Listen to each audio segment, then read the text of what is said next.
Hey everyone, welcome to another edition of Top Rope Talk, your only place on Old West Ferry Television for all your professional wrestling news, discussion.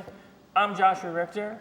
With me, as always this season, Mr. Moses Nunez. How are you today, sir? Great, I'm doing great, Josh. How are you doing? I'm doing good. That's great. So we're going to do things a little differently today. So we're going to go through a bit of Raw, as well as I got a request. My former panelist, Mr. Rigo Garay, he's going to be bringing back his WTF moment. And as well, we're going to be talking a bit, Moses, about some of our favorite wrestler debuts. What do you think?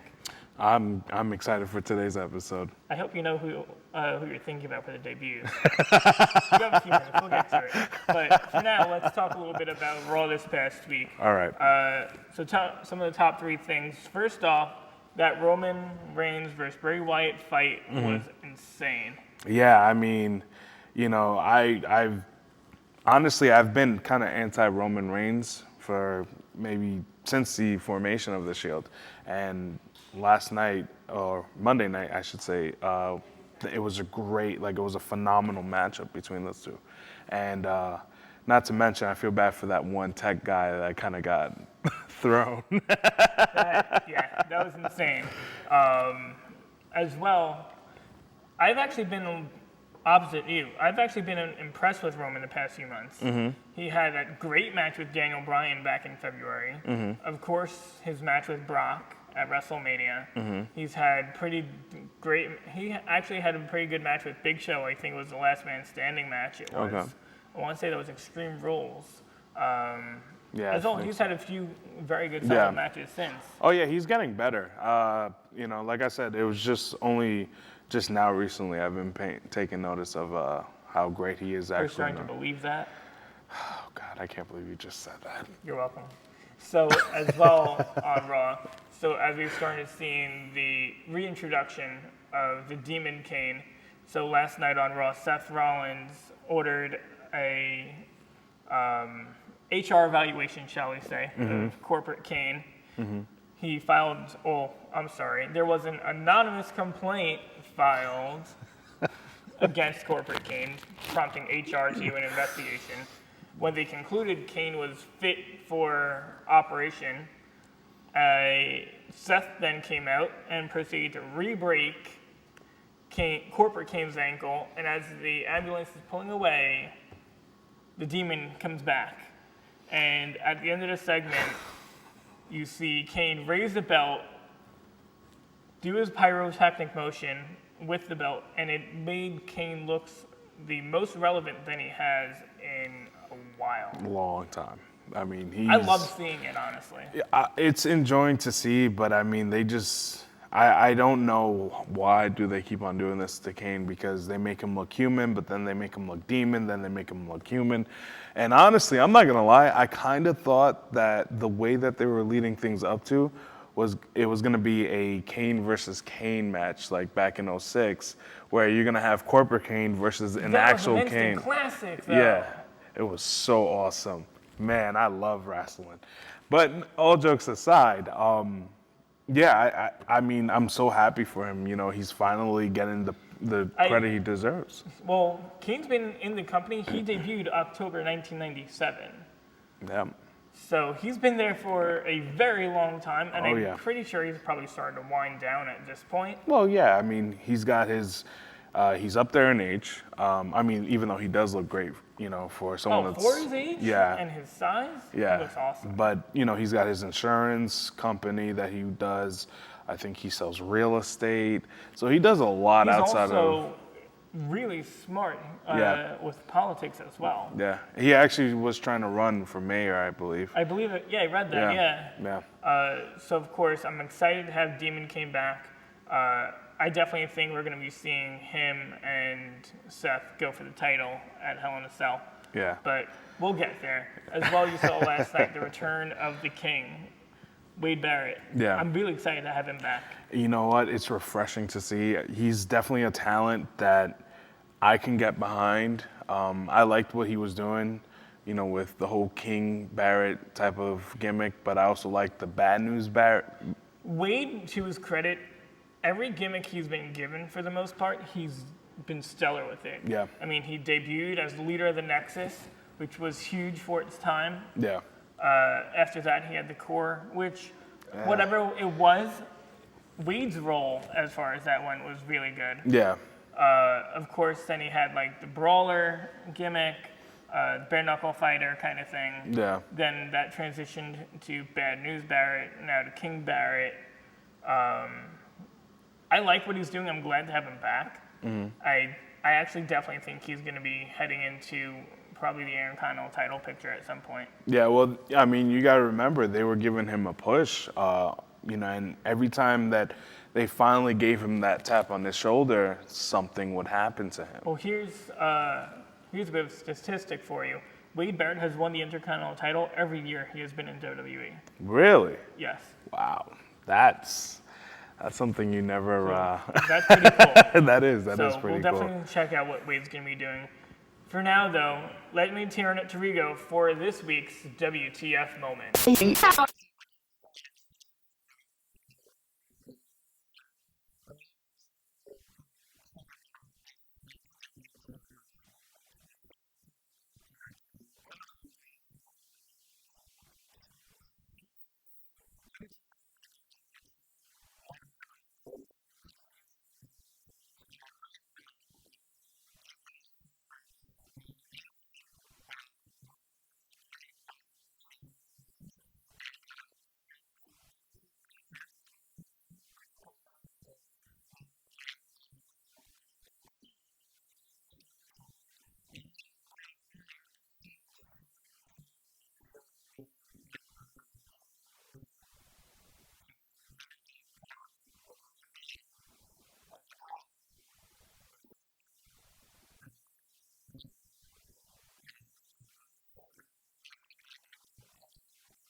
So, wow, I hope Rigo's okay. Wow.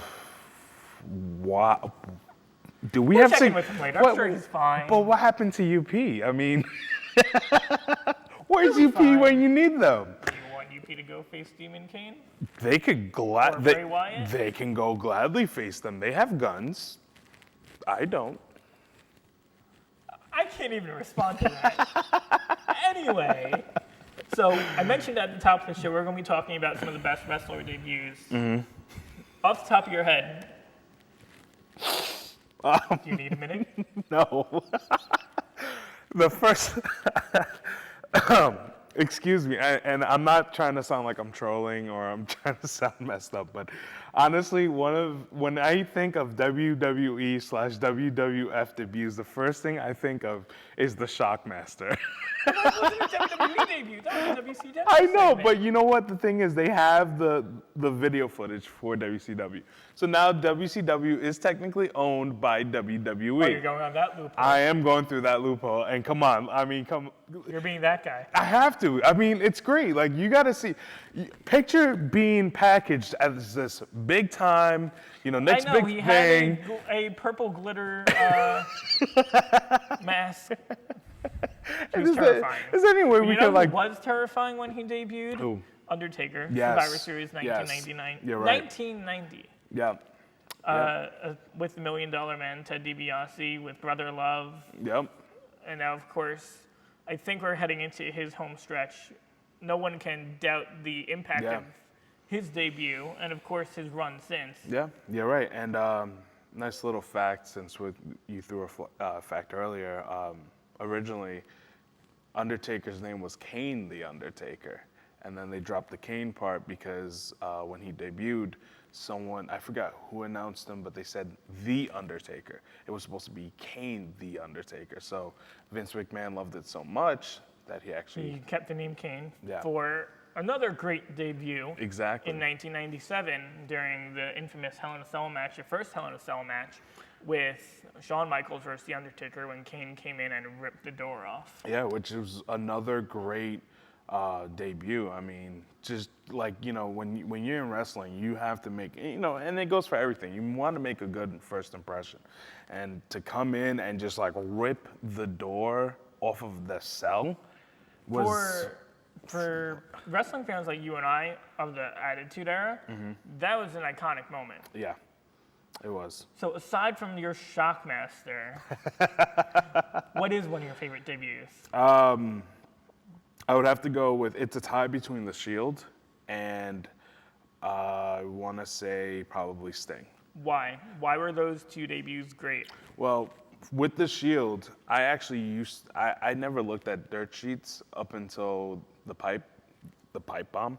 And I stopped looking on the internet on like, you know, what was going to happen, any spoilers, because I wanted to get that feeling that I did when I was a kid. And one day I see the lights go off and hear, you know, and there was their theme song. And I'm like, whoa, like this is great. Like I didn't expect this.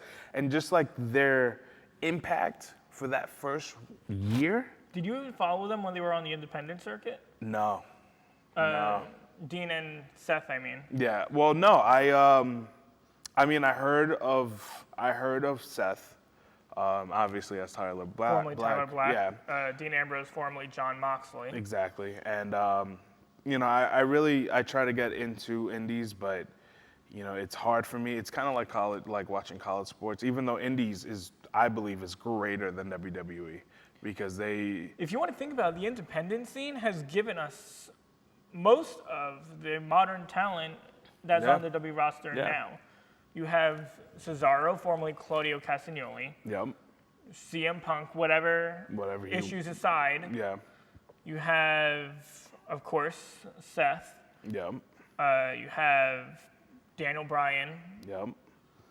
Finn Balor, I think. Finn Balor, Yeah. formerly Prince Devitt, Kevin huge star in Owens. Japan. Kevin Owens, formerly Yep. Kevin Steen. You're right. Most of the independent circuit, and that's, I think, how it should be. I The agree. talent that's on the independents, probably right now, hopefully will be on the WWE roster within the next few years. I agree. And this cycle will continue. I But agree. sorry, as you were saying, No, Sting's debut as Yeah, well, you were Sting. mentioning. Sting was a bit of a more. It was kind of a more of a like a mark moment for me, because I knew Sting was coming. I didn't know when he was coming, but when he came, I was like, oh my! I actually remember watching Survivor Series, and I watched it late because I was actually busy working, and it was about 1 or 2 o'clock in the morning when the main event, you know, was going on. Happened, right. Yeah, and I hear Sting song go off, and I'm hear like, the oh crowd. my God, I start screaming, and you know, my uncle comes in, he was like, what's the matter? Did you hurt yourself? I was like, no, Sting is here, Sting is here. And he looks at me, he's like, really? Really? Sting? You wake me up for that? I was like, you don't understand. And like, you know, He didn't laughed. understand. Yeah. So, you know, by the way, it's still realer than me. But, yeah, I mean, that, just because we grew up watching WCW versus WWF, and, you know, no wrestling fan can say that they actually,